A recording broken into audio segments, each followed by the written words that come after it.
So GoHighLevel just released a brand new feature where the AI chatbots can now read and respond to images.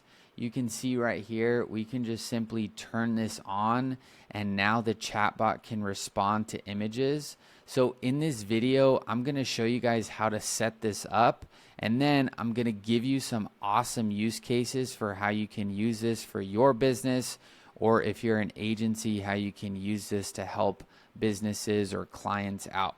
So this quick example I want to show you right here is having the chatbot analyze the condition of a real estate property. So you can see here, I sent it over a collage of different images here from one property, and then it rated this as good. I'm going to show you guys how to prompt it and all that stuff. And then this one is clearly a property that is in bad condition, and the AI picked that up.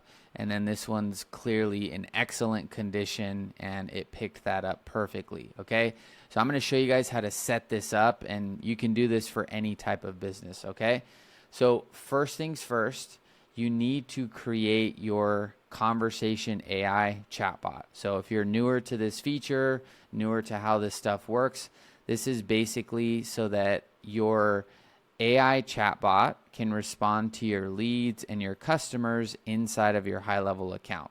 So you can see HighLevel supports all of these different channels and can now analyze images and respond to those images from all of these different channels as well. Okay, so you go to your AI agents, click on Conversation AI, turn on, create the bot.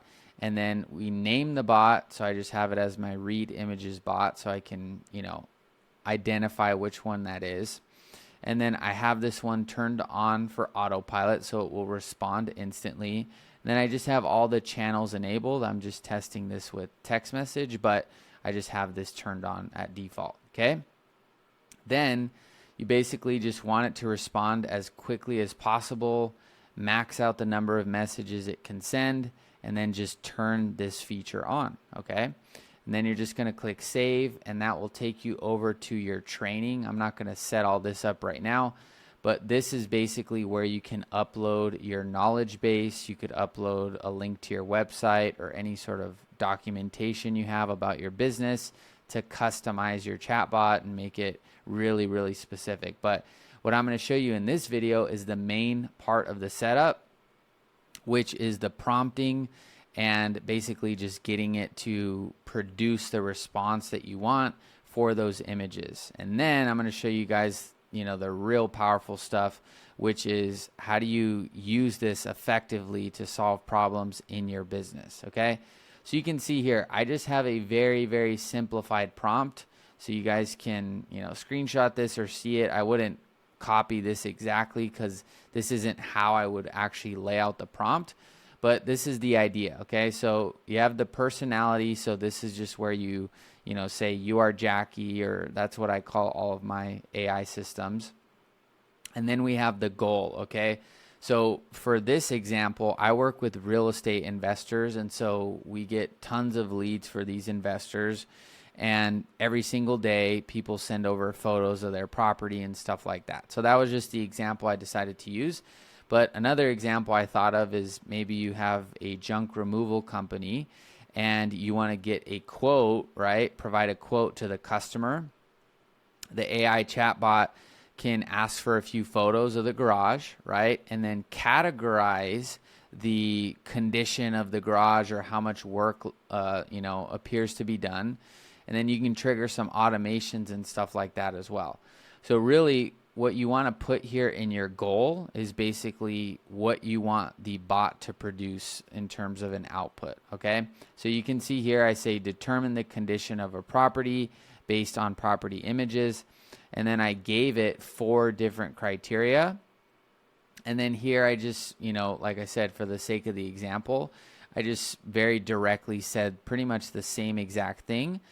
But if I were to really prompt this, right, I would want to go into more detail on defining what each of these criteria mean. So what is bad condition, right? What are the, identifying features that the bot should look for to actually categorize it as bad, right?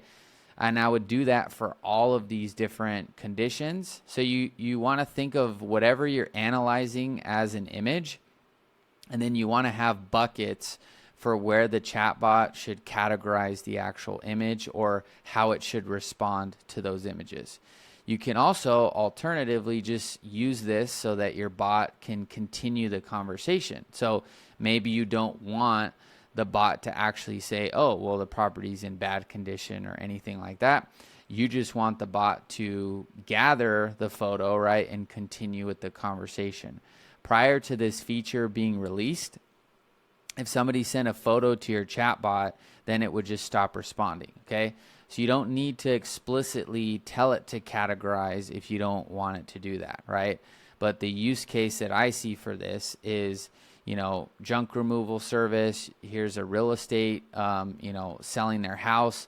If someone's going to list their house, with a real estate agent, people, maybe they are like, you have an auto body shop and you send photos of, or the customer sends photos of their car and wants to assess the damage and how much it's going to cost, stuff like that. That all can be done here, okay? So you just design the prompt with whatever objective you're trying to accomplish, and then just write that out here. If you're also planning on having the bot book appointments and other things like that, then you need to incorporate, an AI booking bot prompt as well, and then just integrate the image analysis part into that prompt, okay? So what I want to tell you guys too is how valuable this can become when you connect it to your automations. So here's a quick example within my niche, right? Real estate, but it applies to really any business, right? The more I'm saying it out loud, the more ideas that I get. This could even be for somebody that wants to do a certain haircut, right? They send photos to the salon. How much would something like this cost, right? All that stuff can be done, okay? So I'll give you just one simple kind of example here, because you could obviously go very, very advanced with this, but I'm just going to keep it very simple so you guys get the point. So let's pretend that in this example, I have a chatbot and we are talking to people that need to sell their home, and they're sending over photos of their property so we can see the condition, right? So one use case, right, is obviously communicating back to the customer that we understood the photo and we understand something, right? The bot can actually understand what the photo, what's in the photo, right? But the other use case is not necessarily communicating it back to the customer, but using it internally for different automations or systems, right? So for example, let's pretend that in this example, the highest quality lead we could get is only based on one factor, which that's not reality, but just for the sake of the example, is somebody that has a property that's in bad condition. So if they have a property that's in bad condition, they could say that, right? But until we get photos, right, we can't really confirm that that's true. So if we wanted to automate this process, what we could do is define clearly what a property in bad condition looks like and what does that mean, so the bot categorizes it correctly. And then here we could do it a few different ways, right?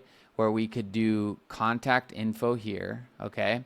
And so what we could do is, I'll do it actually in the trigger a workflow because I don't want to make a field. But basically what we could do here is when somebody sends over the photos of the property, right, and the bot confirms that it is in bad condition, then when the user sends over photos of their property and we determine it is in fact in bad condition, right, then we can trigger a workflow, okay? Now, I don't have any example workflows here that I could click, but the idea would be as soon as somebody, we can accurately determine that the property's in bad condition, guess what? We can move that lead to a certain pipeline stage. or we could notify our client that they are interacting, or our bot is interacting with somebody that has a property in bad condition, right? We could also trigger specific automations or specific messaging based on that as well, right? Follow-up campaigns, stuff like that. And these are all very simple ideas, right? But make a huge difference, because if somebody has a property in bad condition, their reason for selling may be way different than somebody that has a property in good condition, right? And so we can adjust our messaging, we can adjust the workflows that are inside of GoHighLevel based on those photos. And you could do that for, like I said, any business. Somebody wants a certain haircut, somebody wants to assess the damage on their car. If you go, the more specific you get in your example, the more specific the workflows, right? If somebody is doing this for a, to assess the damage on their car, well, guess what? When the user sends over photos of the car, you don't even have to categorize it, because they just sent over photos. Then you could basically add that in to calculate the quote on the back end. There's ways you can do the workflow to do that if you give it a few different price ranges and stuff like that. So there's so many different things you can do. If you guys want to see that, just let me know, because I have a ton of ideas, and I know some people want to see like exactly how to do that, but I have an abundance of ideas for how this can be used to like automate processes for businesses. So that's the new feature release. If you guys want to check out my group, we're almost at 5,000 members. It's completely free. You can check it out down below and just join and have a community that's also using HighLevel and stuff like that. So I'll see you in the next video, and talk to you then. Bye-bye.